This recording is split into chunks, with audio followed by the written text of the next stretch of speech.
Hey guys, this is Future Mobility. My name is Shreyas and you are watching FUMO EV News number 59. This is a weekly roundup show जहाँ पे मैं आपको देता हूँ all the news and updates related to what's happening in the electric vehicle industry. So this is your one-stop shop for all things EV.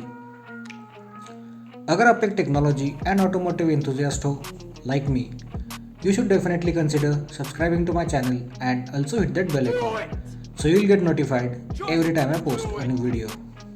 मेरे recent YouTube analytics से मुझे पता चला कि आप में से जितने लोग मेरे वीडियोस को देखते हैं उनमें से सिर्फ 2% लोगों ने मेरे चैनल को सब्सक्राइब किया हुआ है। Seriously man, why you do this?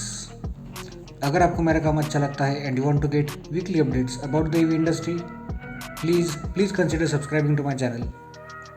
इससे मेरे चैनल को ग्रो होने में बहुत ज़्यादा हेल्प मिलेगी और मैं ऐसा कंटेंट आपके लिए कंसिस्टेंटली ला पाऊँगा।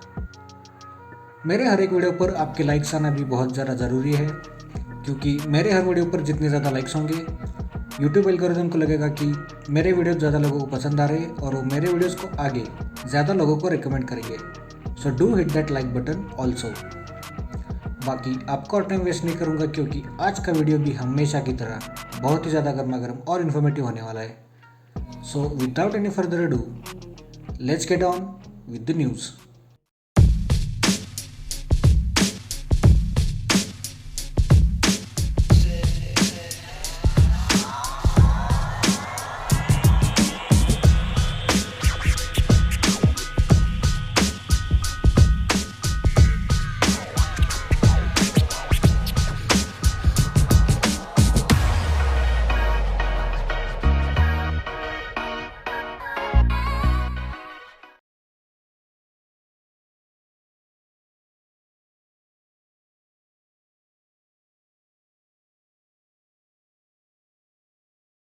तो आज की न्यूज़ नंबर 1 आ रही है EVRE से।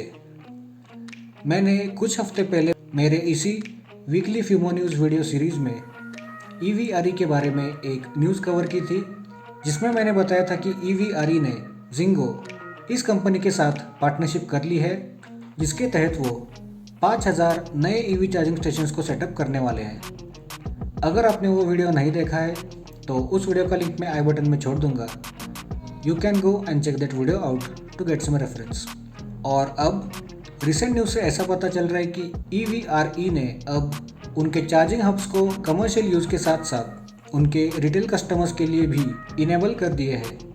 अगर नंबर्स की बात करें तो इस वक्त EVRE ने अराउंड 52 चार्जिंग हब्स को ऑलरेडी इनेबल कर दिया है और इन्हें अलग अलग चार्जिंग कॉन्फ़िगरेशंस में यूज़ किया जा सकता है।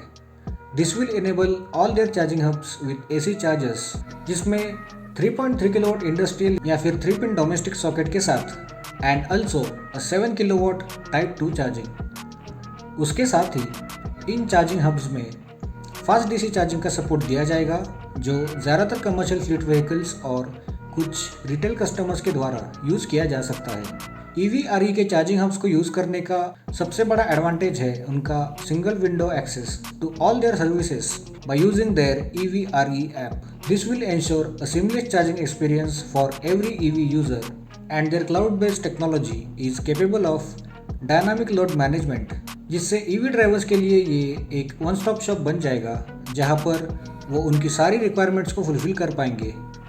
उसके साथ ही EV फ्लीट्स के लिए EVRE ने ऑलवेज कनेक्टेड एग्रीगेटर को वन वेब डैशबोर्ड के साथ डेवलप किया है, जिसकी मदद से EV फ्लीट ड्राइवर्स कुछ यूनिक फीचर्स को यूज़ कर पाएंगे, like various telematics for complete real time monitoring, smart की management, automated systems for ensuring safety of the vehicles, etc. The idea behind doing this is to create 100% safe and reliable network for seamless charging experience on the go. So EVRE has now enabled their charging hubs for all fleet operators and retail customers.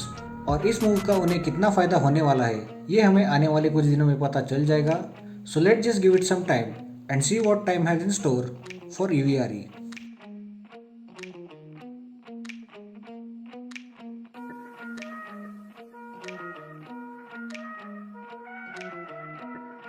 और आज की news number 2 आ रही है Mercedes Benz से। Like many other luxury brands in India, Mercedes ने भी उनके कुछ ईवीज को इंडिया में ऑलरेडी लॉन्च कर दिया है। Now I know that EVs coming from these luxury brands are very expensive and they all come in a very premium price range.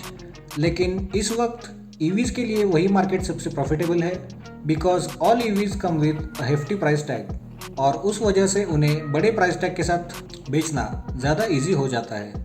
अगर मर्सिडीज़ की बात करें तो इस वक्त उन्होंने इंडिया में सिर्फ EQC को लॉन्च किया है and it is currently being sold in India as a CBU product, जिस वजह से उसकी कीमत बहुत ज़्यादा है। लेकिन अब मैं आपको जो न्यूज़ बताने वाला हूँ उसके बाद शायद आप में से कुछ लोगों के दिल में लड्डू फूट सकते हैं। सो ये गोस।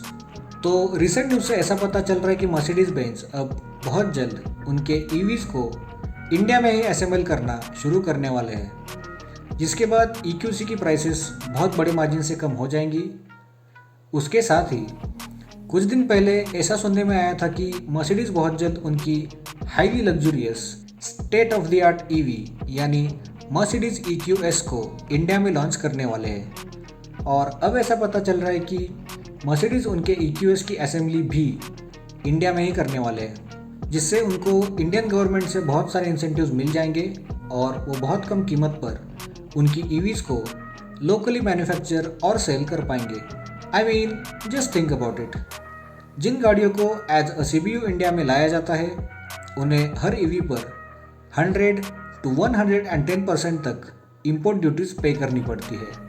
Only exception being the EVs that are priced below $40,000, जिन्हें 60% इंपोर्ट ड्यूटीज देनी पड़ती है। लेकिन जो कंपनीज इंडिया में लोकल असेंबली करना शुरू करती है उन्हें 40% इंपोर्ट ड्यूटीज देनी पड़ती है, यानी CBU इंपोर्ट गाड़ियों की कीमत ऑलमोस्ट दुगनी हो जाती है और लोकली असेंबल्ड EVs की कीमत सिर्फ 40% से बढ़ जाती है। सो मर्सिडीज अब उनकी गाड़ियों को इंडिया में असेंबल करने वाले हैं, जिससे अब हमें उनकी EVs थोड़ी कम कीमत में मिलना शुरू हो जाएंगी। उसके साथ ही ऐसा कहा जा रहा है कि मर्सिडीज इन EVs को उनके चाकन प्लांट में ही असेंबल करने वाले हैं and they will start this process some time this year. So Mercedes EQS is coming to India and it's going to be priced under existing S class limo, जिससे वो काफ़ी ज़्यादा वॉल्यूम्स में customers को attract कर पाएंगे।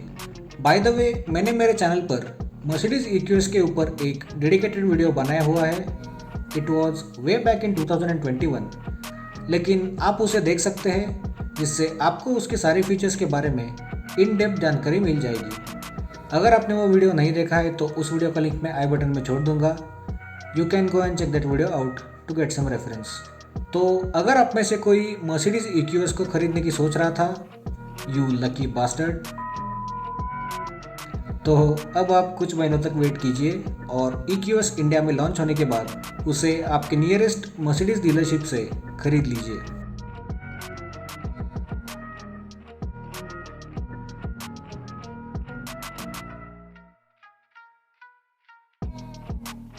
और आज की न्यूज़ नंबर 3 आ रही है टेस्ला से। टेस्ला तो टेस्ला का इंडियन EV मार्केट में एंटर करने का स्ट्रगल शायद अब ख़त्म हो सकता है। I mean this is what me and all auto journalist have been saying since 2 years now, but उनको बहुत सारे ऑब्स्टिकल्स का सामना करना पड़ रहा है, like setting up their assembly plant in India और convincing Indian government to decrease the import duties for CBU units.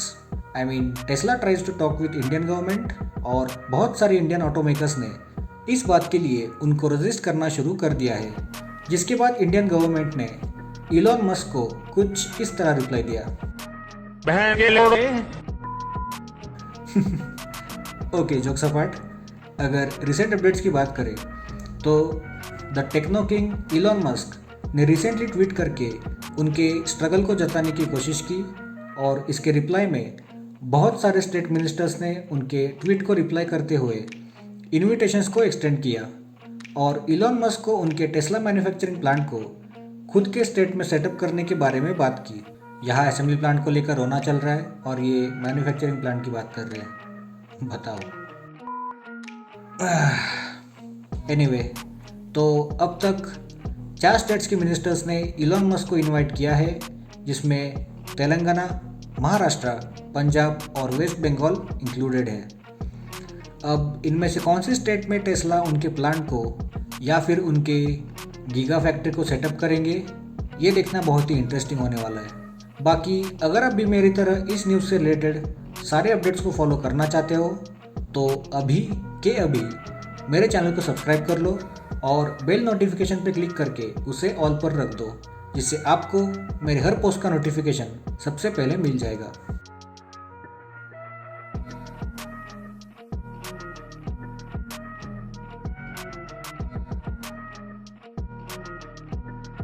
और आज की न्यूज़ नंबर 4 आ रही है गोगो A1 से।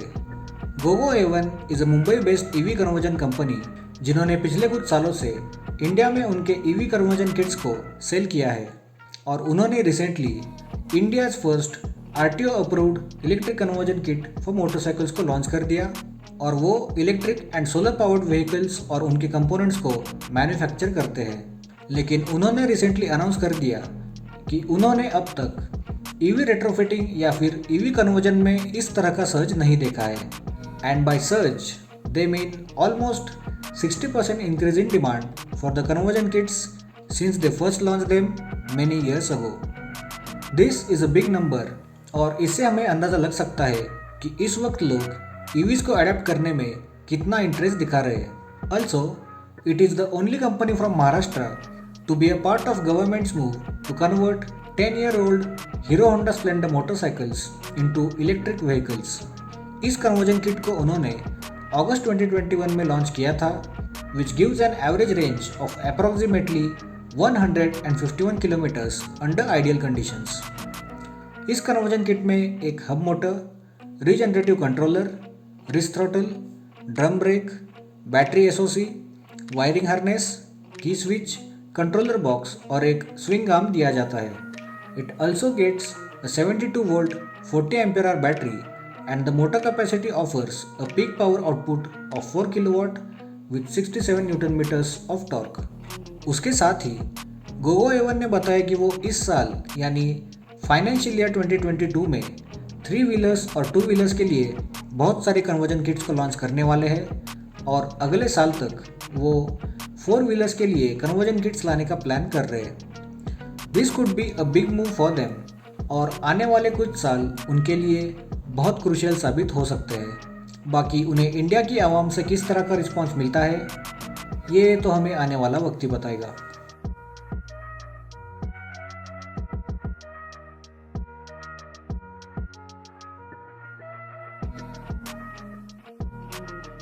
और आज की न्यूज़ नंबर 5 आ रही है ताइवानीज ऑटोमेकर किमको से। Kimco will tell. And it's time to wrap up for now. That's all the news I have for you this week. अगर आपको ये वीडियो अच्छा और इन्फॉर्मेटिव लगा then drop a like. Share this video with your friends and family. अगर मेरे overall content को लेकर आपके मन में कोई भी सजेशंस या सुझाव या रिमार्क्स है, you can simply write them down in the comments below. And if you haven't already, please consider subscribing to my channel and also hit that bell icon. So you'll get notified every time I post a new video. तो हमेशा की तरह अब आपसे विदा लेने का वक्त आ गया है। Take very good care of yourself और मैं आपको मिलूंगा नेक्स्ट वीक एक ब्रांड न्यू वीडियो के साथ। तब तक के लिए स्टे चार्ज्ड।